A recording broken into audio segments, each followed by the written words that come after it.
Olá, eu me chamo Silvio Serpa, esse é o nosso canal ID, sejam todos muito bem-vindos.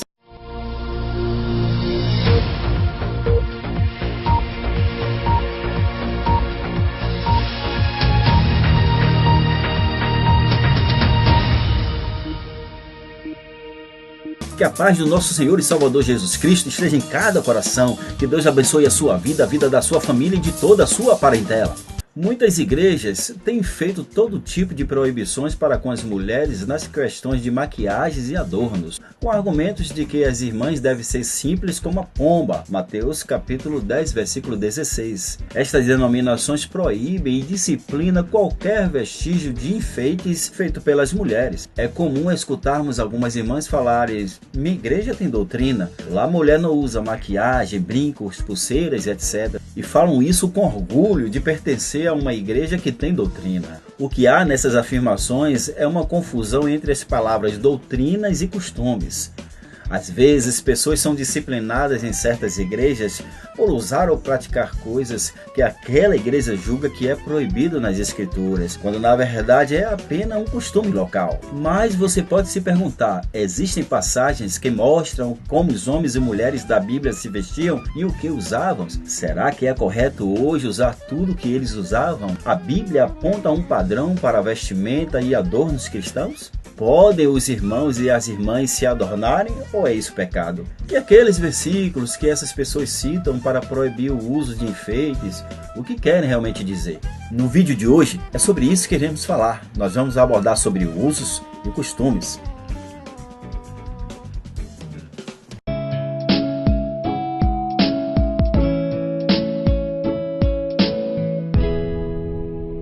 Bom, primeiro vamos explicar aqui qual a diferença entre costumes e doutrinas. Já foi dito aqui que muita gente faz confusão entre costume e doutrina. Primeira coisa que devemos fazer é definir esses termos, pois existem diferenças entre eles. Costume, por exemplo, estão ligados a usos, a uma prática habitual particular que se baseiam na cultura e na moda vigente naquele tempo e lugar. Já a doutrina, no Novo Testamento, a palavra mais usada para doutrina é didache. Isso significa ensino, instrução e tratado. Para uma ideia ser doutrina cristã, é preciso que ela esteja exposta por todo o texto sagrado e seja válida para todos os cristãos, ou seja, não é apenas algo local ou circunstancial, mas universal. Observe comigo a diferença entre doutrina e costumes. Quanto à sua origem, a doutrina ela é divina, o costume em si é humano. Quanto ao alcance, a doutrina é geral, o costume em si é local. Quanto ao tempo, a doutrina é imutável, já o costume em si é temporário. A doutrina bíblica gera bons costumes, mas bons costumes não geram doutrina bíblica.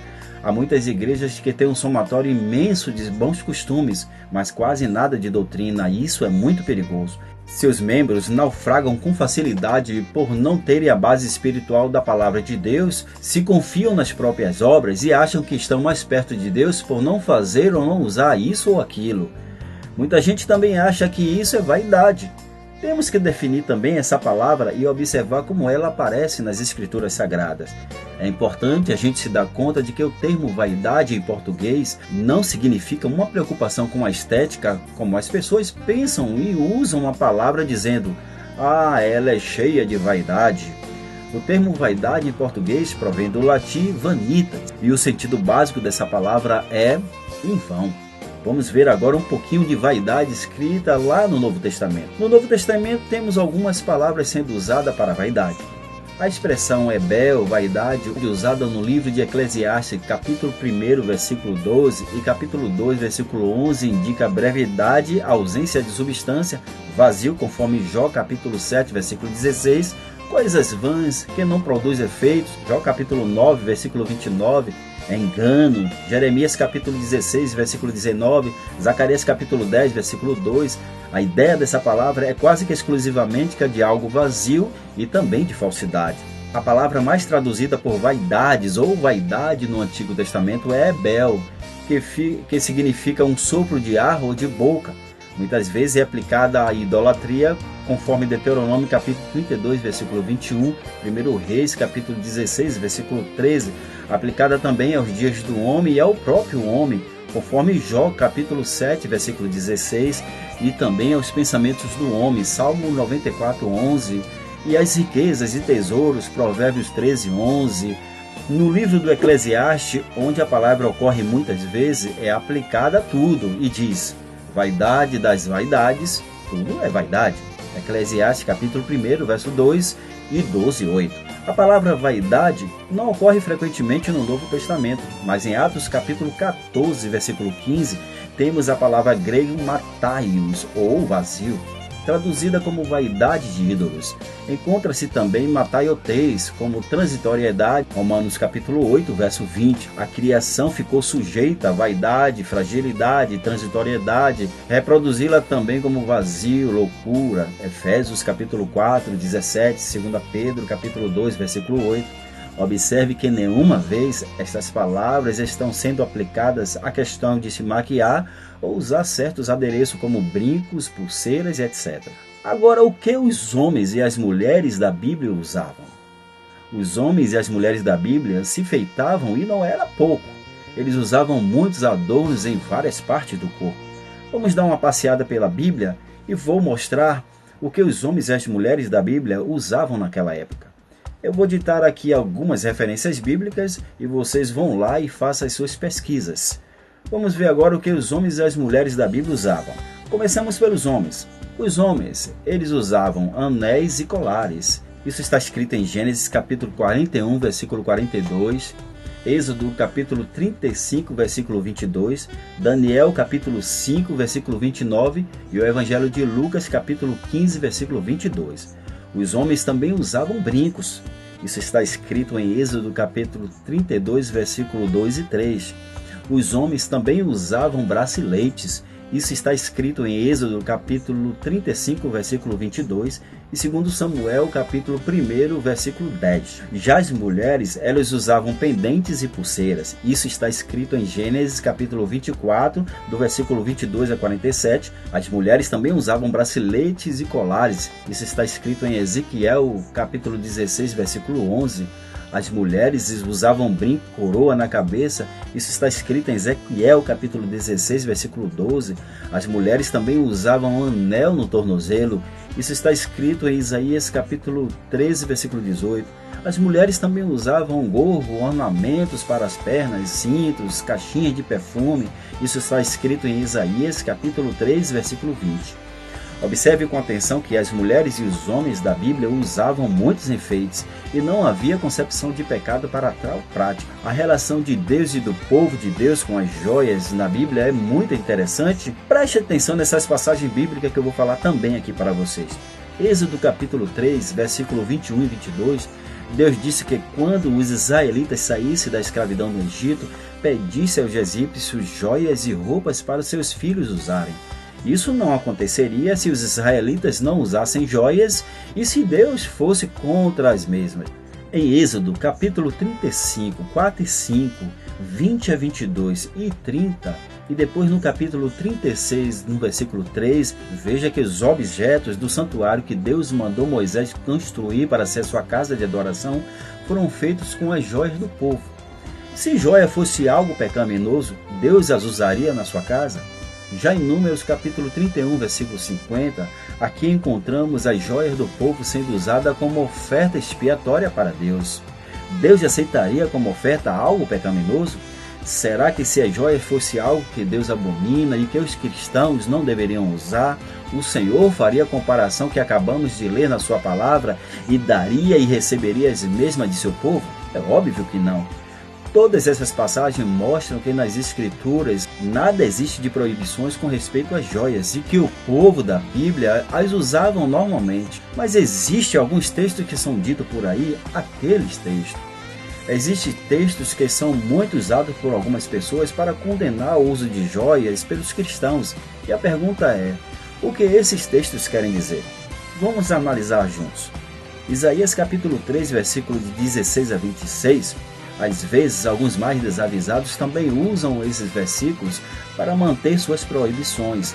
é o uso mal feito, pois aqui se estivesse proibindo as joias para as mulheres, estaria proibindo também véu no versículo 19, estaria proibindo cinto no versículo 20, estaria proibindo anéis no versículo 21, estaria proibindo roupas caras, capas e bolsas no versículo 22, estaria proibindo espelhos, roupas de linho, chalés no versículo 23, estaria também proibindo perfumes e penteados no versículo 24. Mas logo se vê que as pessoas que usam essas passagens para proibir as joias não proíbem outras coisas, usam de 2 pesos e 2 medidas. O que esse texto quer dizer então? Vamos explicar esse texto aqui de Isaías capítulo 3. É o seguinte: o profeta Isaías está dando uma sentença contra as mulheres de Jerusalém, se está no versículo 16, dizendo que Deus iria tirar tudo o que cita delas, não porque aquilo fosse pecado, mas porque elas estavam cometendo outros pecados, o pecado da arrogância e do orgulho. Isso está ainda no versículo 16. A retirada de todos esses objetos delas seria uma forma de castigo. Isso seria parte do julgamento de Deus sobre Jerusalém, da qual fala todo esse capítulo 3. Temos aqui um fato circunstancial. Refere-se à situação das mulheres de Jerusalém, um fato descritivo que descreve o acontecimento e não prescritivo, não prescreve nem ordena uma doutrina. Confronte essa passagem com Ezequiel capítulo 16, no versículo 1 ao versículo 14, onde Deus, feliz com Jerusalém, lhe dá joia de todos os tipos e roupas finas como bênção. Tirar os ornamentos para o povo de Israel era sinal de tristeza. Êxodo capítulo 33, versículo de 1 a 6. Receber ornamentos era sinal de bênção. Isaías capítulo 61, versículo 10. E Apocalipse capítulo 21, 1 e 2. Já em 1 Timóteo, capítulo 2, 9 e 10, e 1 Pedro, capítulo 3, de 1 a 4, essas duas passagens também têm sido usadas por alguns por aí para proibir os adornos femininos. Mas não é isso que está escrito nas passagens. Observe, o primeiro texto, 1 Timóteo, capítulo 2, 9 e 10, o apóstolo Paulo não está proibindo o uso de joias, nem os penteados para as mulheres. Ele está fazendo um contraste entre 2 tipos de beleza, a interior e a exterior. Ele diz que a verdadeira beleza não deve estar por fora, nas joias, nos ornamentos que as mulheres usam e usavam, mas por dentro na espiritualidade e na santidade. A mulher não deveria pensar em se enfeitar e se esquecer da parte espiritual. Deve fazer uma, mas faça principalmente a outra. Ele reflete sobre as prioridades do cristão, como em 1 Timóteo, capítulo 4, versículo 8, que diz: porque o exercício corporal para pouco aproveita, mas a piedade para tudo é proveitosa, tendo a promessa da vida presente e de que há de vir. É claro que Paulo não desconselha o exercício físico, por exemplo, mas mostra que a pessoa deve se exercitar na santidade antes de tudo. Toda leitura de um texto assim deve ser feita com cuidado, levando o seu contexto.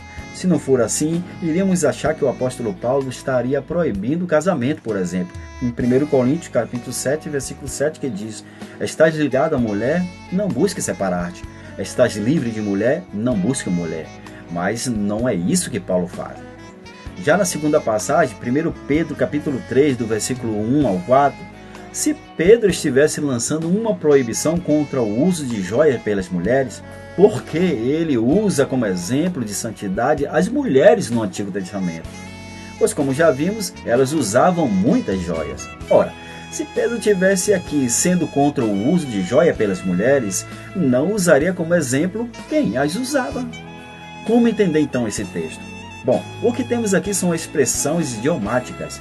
Eu vou dar aqui 2 exemplos dessas expressões. A primeira: assim não foste vós que me enviaste para cá, senão Deus que me tem posto por pai de Faraó, e por senhor de toda a sua casa, e como regente em toda a terra do Egito. Gênesis capítulo 45, versículo 8.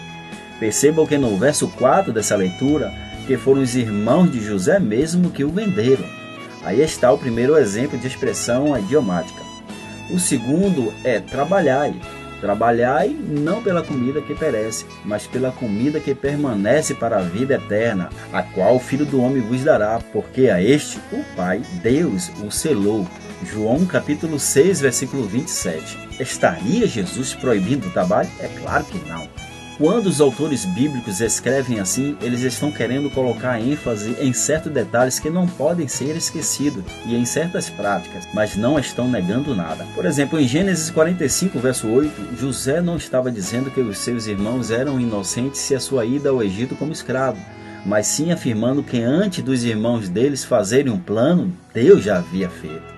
Portanto, nas duas passagens analisadas aqui não há proibição de uso de ornamentos pelas mulheres, mas que antes elas saibam que a sua beleza deve estar no interior, assim como todos nós na vida espiritual dedicada e não apenas no exterior do que eles ou elas usam. Depois de tudo que foi dito, fica a pergunta: então devemos fazer tudo o que os homens e mulheres da Bíblia faziam, usar tudo que usava? Para responder essa sua pergunta, temos que prestar atenção no seguinte: a Bíblia foi escrita em um determinado contexto e cultura onde havia muitos costumes diferentes dos nossos. Exemplo: em Gênesis capítulo 16, Sara, a esposa de Abraão, por ser estéril, ela entrega a sua empregada para que seu marido se deleite com ela e gere filhos. O livro de Êxodo capítulo 21, versículo 7 diz que o pai podia vender a sua filha. No mesmo livro de Êxodo, capítulo 21, versículo 16 e 17, e no livro de Levítico, capítulo 20, versículo 9, amaldiçoar ou ferir os pais era passível de pena de morte. Estes eram costumes do povo e da lei de Israel, mas não são os nossos. Ali eram aceitáveis, mas não são aceitáveis hoje. Pois, como já vimos, os costumes mudam de povo para povo e de época para época. Assim devemos, ao ler a Bíblia, saber diferenciar o que é um costume local, que dentro daquela sociedade era permitido e aceitável, e o que não é aceitável em nossa sociedade. Agora observe esse fato interessante. Em 1 Coríntios 11, do versículo 4 a 16, era proibido as mulheres cortarem o cabelo e os homens de terem os cabelos crescidos. Mas em Jerusalém era normal os homens terem longos cabelos. Juízes capítulo 13, versículo de 1 a 5, 2 Samuel capítulo 14, versículo 26. Ainda em 1 Coríntios capítulo 11, mas já no versículo 5, em Corinto, as mulheres podiam profetizar e orar nos cultos. E profetizar também era ensinar. 1 Coríntios capítulo 14, 31. Mas em Éfeso, onde Timóteo estava, elas não podiam fazer nada disso. 1 Timóteo capítulo 2, versículo 11 e 12. Acontecia assim porque essas duas cidades tinham costumes diferentes. Todo cristão deve saber que deve respeitar a cultura na qual ele está inserido, se ela não fere a doutrina bíblica. 1 Coríntios 10, 32. Assim, no caso de uso e costumes, devemos saber se tal costume no país em que estamos vivendo é aceito ou não. Como a sociedade olha quem pratica tais coisas? Será que olha como cristão? Vamos ser práticos. Homens de brinco no Brasil são vistos como cristãos pela sociedade? Mulheres com brincos pendurados no nariz são vistas como cristãs? Agora todos nós sabemos que a sociedade não vê nada de errado em uma mulher cristã se adornar com seu brinco na orelha ou seu colar ao pescoço. A mesma coisa, não existe discriminação ao um homem usar uma volta discretamente. Existem algumas coisas que devem ser observadas pelo cristão quando for se vestir e se adornar com seus efeitos. Não se deve usar tudo que a moda oferece. Quando for usar algo, se deve fazer algumas perguntas tais como: isso que eu estou usando serve para a glória de Deus? 1 Coríntios capítulo 10, versículo 31. Isso que eu estou usando me faz ser causa de escândalo para crente ou descrente? Romanos capítulo 14, versículo 13 a 16 e 21. E 1 Coríntios capítulo 10, versículo 32. Muitas coisas podem não ser pecado, mas para evitar o escândalo não devemos fazer. 1 Coríntios capítulo 10, versículo 23 a 31. Isto que eu estou usando mostra que eu sou santo. 1 Pedro capítulo 1, versículo 14 e 15. Isto que eu estou usando Jesus usaria. 1 João capítulo 2, versículo 6. Isto que eu estou usando mostra que meu corpo é templo do Espírito Santo. 1 Coríntios capítulo 6, versículo 18 a 20. O cristão deve adotar a modéstia em tudo que se veste, em todo o seu procedimento. Se não adota, saiba que peca. O bom senso deve ser praticado pelos crentes no que usa como trajes ou adorno e como pena de fazer do templo de Deus, o que é o seu corpo, um templo profano. Ao usar uma roupa ou um adorno, pense sempre no outro, se aquilo está escandalizando o nome de cristão ou não. Eu te pergunto, que tipo de templo tem sido você? Bom, Para concluir essa nossa reflexão nesse vídeo de hoje, eu quero dizer o seguinte para você. A primeira coisa é, as Escrituras estão fartas de textos que provam que os adornos usados pelo povo de Deus não eram proibidos. Alguns tentam usar a Bíblia erradamente para tentar proibi-los, alegando que tudo isso é vaidade. É bom notar que a palavra vaidade na Bíblia nunca esteve ligada ao uso de adornos para as pessoas. E em segundo lugar é que os cristãos estão livres para se adornarem, mas observando o princípio da modéstia. Devem saber que são diferentes e que devem ser santos. Se o que usa os transforma em motivo de escândalo ou de descrédito para com sua vida espiritual, estão em erros. Glorificar a Deus com o seu corpo, este é o critério básico para o comportamento cristão. Portanto, faça isso. Muito bem, esse foi o nosso vídeo de hoje aí, trazendo como tema usos e costumes. Espero que todos tenham sido abençoados e edificados. Agora eu quero fazer aquele pedido especial. Olha aí embaixo, tem um botão aí em vermelho. Inscreva-se no nosso canal, dê o seu like, mande o seu joinha, ative aí o sininho para que você receba todas as informações de novas postagens, de novos vídeos e sejamos todos abençoados. Fiquem todos na paz de Deus, até os próximos.